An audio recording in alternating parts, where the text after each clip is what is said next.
Turning back to our forecast, hurricane season just got underway and the latest forecast for the season has come out. That's right. Meteorologist Christian Bridges joins us now to break down the chances of a U.S. landfall this year. Yeah, so while the forecast for hurricane season, we had the one that came out back in April. We got the updated one just yesterday.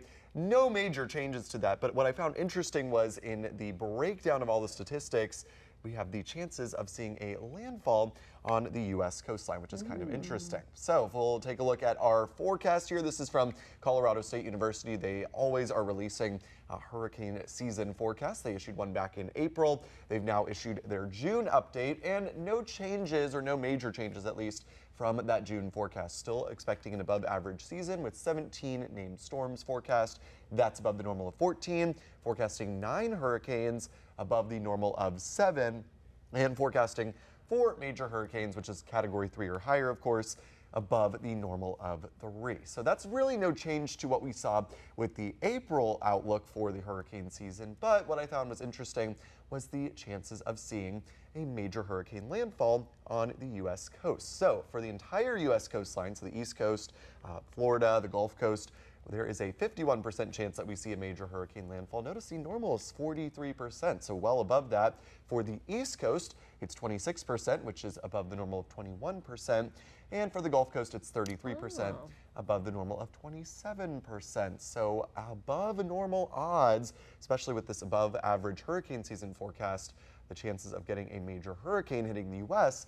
are higher than normal, greater than a coin flip. It looks like that we do get at least somewhere on the U.S. coast a major hurricane landfall. And it also showed a bunch of possible similar years where the weather pattern was somewhat similar. We're not in an El Nino, we're not in a La Nina right now, we're in neutral conditions, and the ocean temperatures in the Atlantic are very warm.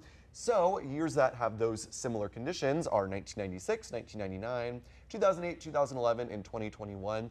And every single one of those years had some sort of big storm that hit the United States. And 2011, of course, we remember Hurricane Irene, which hit New England very, very hard. Not saying that's, exactly what's going to happen this year.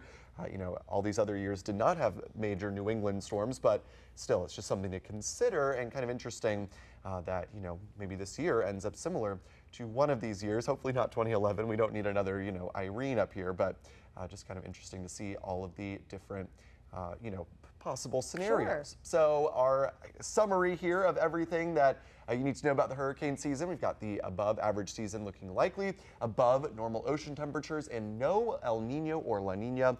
Points towards that above average season. And again, there's a higher chance of a major hurricane, category 3 or higher, making landfall on the United States. So it'll be interesting to see how it all shakes out. Obviously, haven't seen a storm yet or anything, you guys. No signs of one in the next 7 days, but yeah, it'll be interesting to see how the season plays out. Hopefully we can avoid a storm. It is always interesting to see previous years and trends and things like that. It doesn't mean this is necessarily going to happen, but it helps with forecasting. Exactly. And a lot of forecasting is looking back and seeing how does this compare to a previous event that we saw. So, of course, all of those past hurricane seasons that could be similar to this year, they were all very different from each other, but they had some similarities. So we'll see if this year ends up falling in that same bucket with them. And well, hopefully not. I'm like, we just need that sun. We need that summer weather. I'm just not really into this. No, we don't need a hurricane. Anyone is. No, That's we for don't. Sure, we don't Asia. want any other parts of the country either, dealing with this for sure. That's right. We saw what happened last year with Helene. We really could use a break in the U.S. from hurricane impacts. Well, if you've got any weather-related questions or questions about hurricane season you'd like to ask our Weather Authority team, you can always email us at weather@wgme.com.